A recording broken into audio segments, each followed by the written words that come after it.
You all know that you dance to yourself. Sorry, hold on.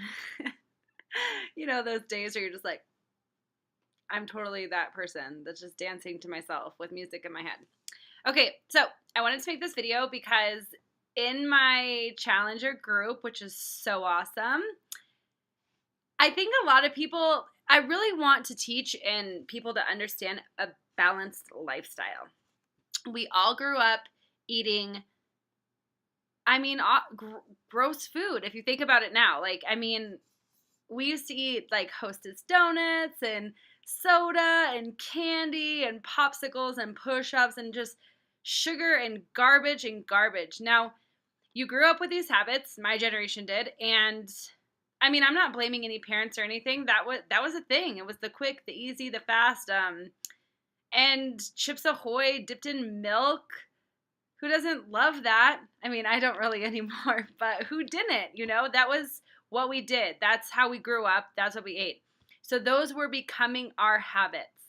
So in my challenge group, the thing about starting to eat healthy and really pay attention to what you're doing is that you are creating new habits and breaking the old ones. This is hard. This is hard to do, but if you want it, you can do it.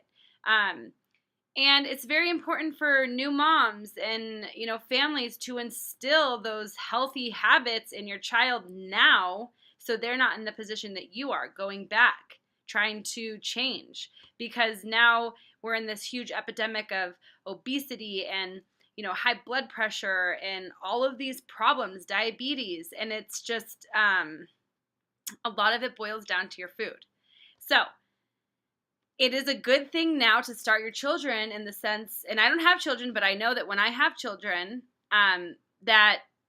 it's going to be important to me to instill these habits. It took me a while to break them. I went from eating bad to thinking that Diet Coke and sugar-free and Splenda and shit like that was good, and it wasn't. And then I went forward to, okay, let's eat healthy. Let's eat. And now I'm learning all different things for my body. And it's a process and it takes time, but it is so, so, so, so worth it. Okay, with that being said, there's a couple things that people really fall off the track with because they don't understand the balance. And this is what I mean by that. If you can break your habits and eat really good 80% of the time, and what I mean by that is 6 days a week, just kidding. Let's say 2 off days a month. Let's stay in that range. I don't even know if that's 80% because I'm not doing the math. Okay, but when you're starting, okay, let's say this. With my challengers, I like to put them on 3 weeks, have them take a day off, 3 weeks, take a day off, 3 weeks, take a day off. So once a month. Let's say 1 day a month. Getting the math in there. Okay, so with that being said, is that it's not one full day of cheating. It's maybe one thing. Maybe your family goes out to eat and you actually want to have a slice of pizza. That's okay. That is okay. But I hope earlier that day you didn't have pancakes and French toast and white bread and all this garbage before that so that you're just stacking it on top of each other. And when you go on vacation and you have a couple days and you eat and drink and stuff like that, that's fine, but then you have to get back on track. I guess where I'm headed with this whole video is that a lot of people will start to eat really good and they're on track, let's say Monday through Friday, and then the weekend comes along and they're with family and they want to go have something to eat. You guys, if the restaurant has it on the menu, they can make it the way that you want it. I know that that's crazy sounding, and you're paying for it, so get it how you want it. It's okay to be picky. I'm picky when I go. There's literally a time I was with my cousins that we went to P.F. Chang's because all the family was getting together. And come on, P.F. Chang's, all that sauce and everything. One meal is like 2,500 calories of just empty carbs. So let's just talk about we were all together and we were sticking on this plan that we were on. we literally brought like our portion cups and we measured out. We asked them just to grill chicken with no shitty oils or sauces, steam us some vegetables, brown rice, and we had like coconut amino acids or whatever, and we put our little thing together and we ate and we enjoyed family. A lot of times people think like, oh, you don't want to be that weird person who's like not eating or I don't know, like ordering something weird, but so what? You have a goal, you have something that you're working for. You might inspire those people to do the same thing and maybe have awareness to what they're actually putting in their body. And so there's so many times that I've ate before I went to a dinner with everybody and I didn't eat anything and I hung out and it was just fun because you're not going. When you say that you can't do that, then you're telling yourself that you're only going for the food. And that's not it. There's multiple times I've gone to the movies with my family where everyone was eating candy and popcorn and stuff like that, and I didn't touch anything. Did I feel like the whole movie was ruined? No, because I was going to see my family and go to a movie. I wasn't going to eat. So I understand that when you're going to a restaurant, everyone's getting together and you're going to eat.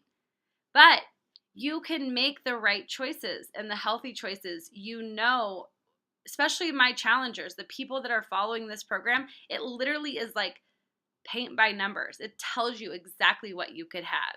And you can hold your meal off for that night if you're going to a certain place. Most of the time you know where you're going, so you know what you can have. And if you're just going for the social event, it's okay to eat dinner before, or it's okay to save your thing and have something small. But it really is about a lifestyle choice and how you feel. It's really about how you feel, because I'm at the point in my life that if I eat ice cream or drink a few beers or eat like like empty carbs, like white flour or something like that, literally my hands are like swollen, my feet are swollen, I'm like instantly bloated. You could just tell my body like hates me, and I don't like feeling that way. What girl likes feeling bloated where your stomach is like so huge and you're just like, ugh, and your fingers are all swollen and you can't get your wedding ring off? Nobody likes that. So for me, I am aware of that and I know my limits, and I'm not saying that I don't cheat or have days where I do. I mean, heck, I'd love to go to Vegas for a couple nights and indulge and have fun. Who doesn't like that? I'm a real human being. The point is that you have to master your mindset. You have to know that, you know, you can't go 5 days and then just get ruined on the weekend and then go, you know, try to get back on track. You can't just like do this cycle. So don't be afraid to stay on track on the weekends. If you're invited out for dinner with friends, you can still do it. You just have to have the willpower to do it. You know, don't be ordering something that's fried or, especially my challengers, they know because they have it right there in front of them, the exact everything. And they have a lot of choices to make very good meals. And so master your mindset. Know that you can have the willpower to not ruin what you're working for on the weekends. It feels so much better. It seriously is. It's awesome. So anyways, this is a little quick video about balance and making sure that you're getting nutrients and you're living that 80-20 lifestyle, because I am all about that.